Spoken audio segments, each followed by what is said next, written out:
ஓம் ஸ்ரீ பிரித்யங்கரா தேவியே போற்றி போற்றி. ஓம் ஸ்ரீ பிரித்யங்கரா தேவியே போற்றி போற்றி. என் தங்க பிள்ளையே, இன்று உன் தாயானவள் உனக்கு ஒரு முக்கியமான செய்தியினை கொண்டு வந்தேன். என் தங்கமே, இதனை நீ உதாசீனம் செய்யக்கூடாது. உன்னுடைய குலதெய்வத்தின் வாக்கு. உன் குலதெய்வம் மனவேதனையில் இருக்கின்றார்கள். உன் குலதெய்வம் என்னிடத்தில் என்ன சொன்னார்களோ அதை உன்னிடத்தில் பகிர்ந்து கொள்ளதான் நான் இப்பொழுது உன்னை காண வந்திருக்கிறேன். உன் குலதெய்வம் மனவேதனையில் இருப்பதற்கான காரணம் நீதான் என்பதை உனக்கு உணர்த்துவதற்காகவும் நான் வந்திருக்கிறேன். மேலும் உன் குலதெய்வத்தை நீ சந்தோஷப்படுத்துவதற்காக என்ன செய்ய வேண்டும் என்பதை சொல்வதற்காகவும் உன் தாய் நான் வந்திருக்கிறேன். என் தங்க பிள்ளையே, உன் குலதெய்வமானது இப்பொழுது மிகுந்த மனவேதனையில் இருந்து கொண்டிருக்கிறது. நீ சிறு சிறு காரியங்களை செய்ததுதான் அதற்கு காரணமாக மாறிவிட்டது என் குழந்தையே. நீ எத்தனையோ காரணங்களுக்காக உன் குலதெய்வத்தின் காலில் விழுந்து அழுது புலம்பிக் கொண்டிருக்கின்றாய். உன் குலதெய்வமும் அதை எதையும் மறுக்காமல் உனக்காக அதை நிறைவேற்றி தந்திருக்கிறார்கள். இப்பொழுது சில காலங்களாக நீ அவர்களை காண செல்வதில்லை என்பதுதான் அவர்களுக்கு இப்போது மனவேதனையாக இருக்கிறது. என் குழந்தை என்னை காண வரவில்லை, என் குழந்தைக்கு நான் எந்த குறையும் வைக்கவில்லையே, அப்படி இருந்தும் என் குழந்தை என்னை பார்க்காமல் இருப்பதற்கு என்ன காரணம் என்று எனக்கு தெரியவில்லையே என்று அவர்கள் என்னிடத்தில் மனவேதனைப்பட்டார்கள். என் தங்கமே, நீ நன்றாக ஒன்றை புரிந்துகொள். உனக்காக எத்தனை தெய்வங்கள் இருந்தாலும் உன் குலதெய்வம்தான் உன் குலத்தை காக்கின்ற தெய்வம். உன் குலதெய்வத்தினுடைய வேதனையில் நியாயம் இருக்கின்றது. என் குழந்தையான நீ பல நாட்களாகவே உன் இஷ்ட தெய்வங்களை கும்பிட்டு கொண்டு உன்னுடைய கஷ்டங்களை எல்லாம் உன் இஷ்ட தெய்வத்திடம் சொல்லிவிட்டு உன் குலதெய்வத்தை நாடிச் செல்லாமல் இருந்து விடுகிறாய். அதற்காக நீ அவர்களை நினைக்கவில்லை என்று நான் சொல்லவில்லை.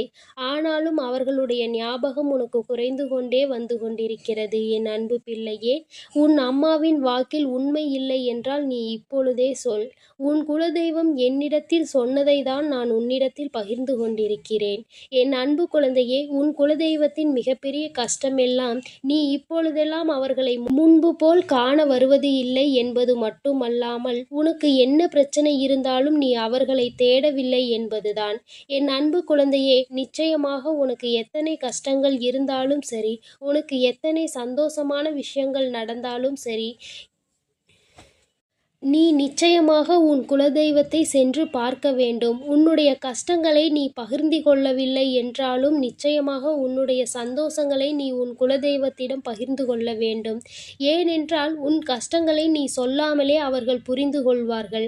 உன் கஷ்டங்களை தீர்ப்பதற்கு நீ கூப்பிடாமலே அவர்கள் உன்னை தேடி ஓடோடி வருவார்கள். ஆனால் உன் சந்தோஷத்தை நீ அவர்களிடம் பகிர்ந்து கொண்டால்தான் அது அவர்களுக்கு தெரியும். குழந்தை சந்தோஷமாக இருக்கிறது என்றால் அவர்களும் மன சந்தோஷம் அடைவார்கள். நீ அவர்களிடம் சென்று அம்மா நான் சந்தோஷமாக இருக்கிறேன் என்று சொல்வாயானால் நிச்சயமாக அவர்கள் உன்னை விட அதிக சந்தோஷத்தை அடைவார்கள். என் தங்கமே, உன் குலதெய்வம் யாராக இருந்தாலும் சரி, அவர்கள் உனக்கு மட்டுமே தெய்வமாக இருப்பவர்கள். உன்னுடைய குலத்திற்கு மட்டுமே அவர்கள் தெய்வமாக இருப்பார்கள். ஆனால் உன்னுடைய இஷ்ட தெய்வம் அப்படி கிடையாது. யார் வேண்டுமானாலும் உன்னுடைய இஷ்ட தெய்வத்தை வணங்கலாம். ஆனால் என் குழந்தையான நீ அதை புரிந்து கொள்ளாமல் இஷ்ட தெய்வம் என்று ஒன்று கிடைத்தவுடன் நீ உன் குலதெய்வத்தை ஒதுக்கி வைப்பதில் எந்த நியாயமும் கிடையாது. நீ அவர்களை அடிக்கடி சென்று பார்க்க வேண்டும். நீ அவர்களுக்கு செய்ய வேண்டிய கடமைகளை எல்லாம் நிச்சயமாக செய்ய வேண்டும். நீ அவர்களுக்கு பெரிதாக ஏதாவது செய்ய வேண்டும் என்று அவர்கள் விரும்பவில்லை. அவர்களுக்காக நீ விளக்கு போட வேண்டும் என்றுதான் அவர்கள் விரும்புகிறார்கள். என் குழந்தைகளிடம் நான் ஒருபோதும் இதை செய் அதை செய் என்று கேட்பது கிடையாது. அவர்களுடைய கஷ்டங்களை எல்லாம் நான் எப்பொழுதுமே நீக்கி தந்து கொண்டிருக்கின்றேன். ஆனால் இப்பொழுது எல்லாம் என் குழந்தை என் மீது அதிக நாட்டம் கொள்ளாமல் இருக்கிறதே என்றுதான் அவர்கள் மனவேதனை அடைகிறார்கள். என் தங்கமே, இப்பொழுது அவர்களை திருப்திப்படுத்த வேண்டும் என்ற கட்டாயத்தில் நீ இருக்கின்றாய்.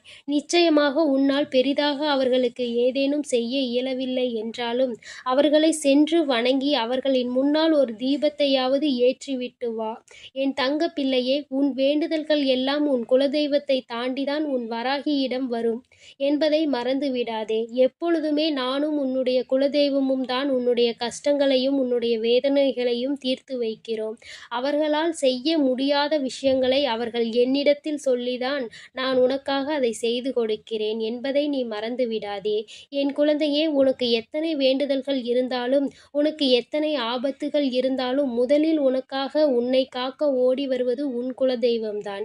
இதில் எந்த மாற்று கருத்தும் எந்த மாற்று கருத்துகளையும் யாராலும் தெரிவிக்க முடியாது.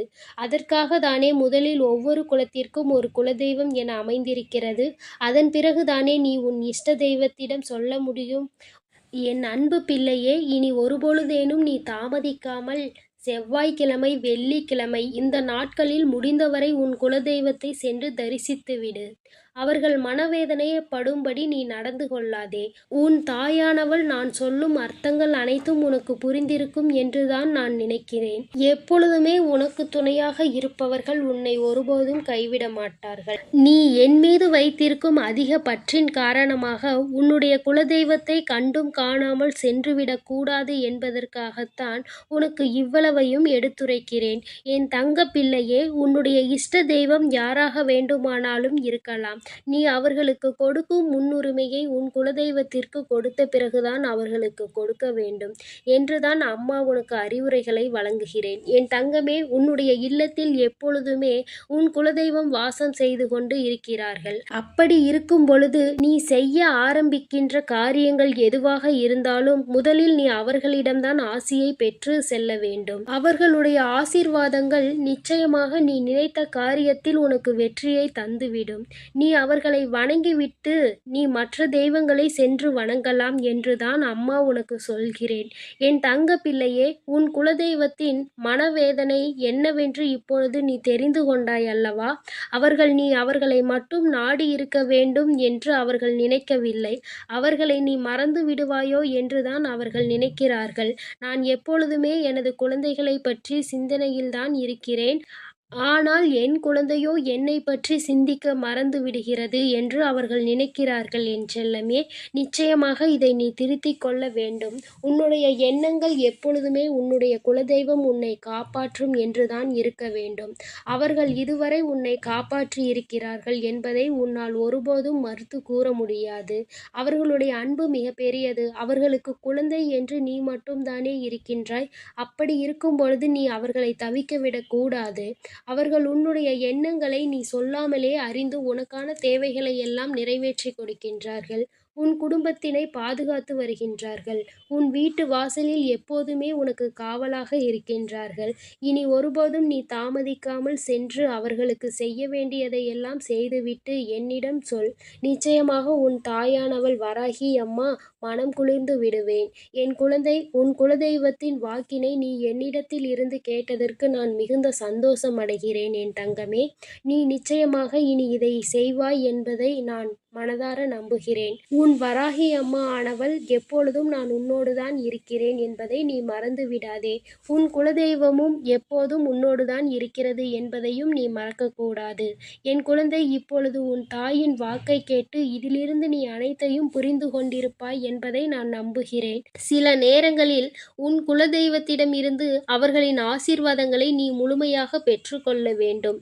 அவர்களிடத்தில் இருந்து நீ ஆசீர்வாதங்களை பெற்றுக்கொண்டாலே உன் தாயான வராகியிடம் இருந்து நீ ஆசீர்வாதங்களை பெற்றதற்கு தான் சமம். என் தங்க பிள்ளைக்கு இந்த வராகியின் ஆசீர்வாதங்கள் எப்பொழுதும் உண்டு. என் செல்ல குழந்தையே, அதனால் நீ ஒருபோதும் கவலைப்படாதே, ஒருபோதும் மனவேதனைப்படாதே. நல்லதே நினை. உனக்கு நான் நல்லதை மட்டுமே நான் நடத்தி கொடுக்கிறேன். ஓம் ஸ்ரீ பிரத்யங்கரா தேவியே போற்றி போற்றி. ஓம் ஸ்ரீ பிரத்யங்கரா தேவியே போற்றி போற்றி.